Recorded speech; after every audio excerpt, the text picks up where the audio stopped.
So, I was trying to install these new CMO forged 20mm black spacers on my Subaru WRX. The car's already about 5 years old, but it doesn't really have that many miles on it, since I don't drive it that often. Everything was fine with the spacers, until this happened. One of the bolts on the hub just snapped off.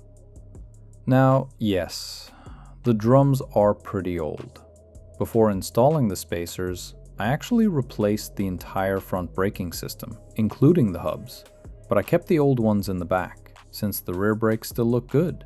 I figured I could get another season out of them. But apparently not.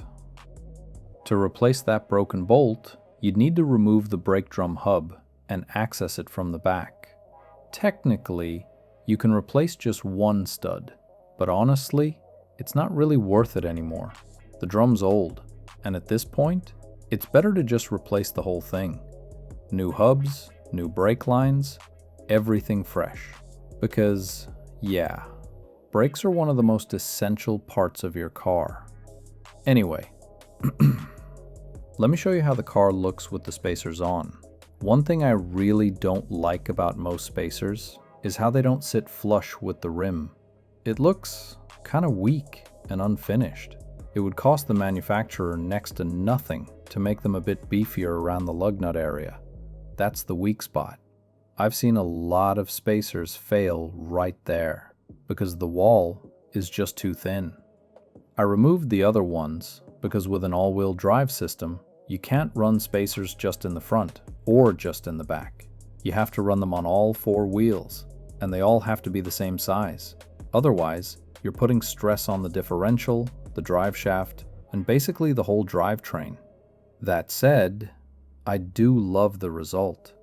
Obviously, the best option is to avoid spacers altogether and just go with wider wheels, or maybe hubs that already stick out a bit.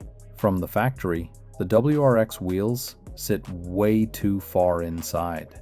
It just looks, well, kind of silly. The 20mm spacers make it look perfect. My fenders are already rolled, so I don't have to worry about that part. Stay tuned for the next video. I'll show you the car with all four spacers installed. You're gonna love how it looks. It's a bit more stable, and yeah, mostly cosmetic, but it makes a big difference. Cheers, everyone.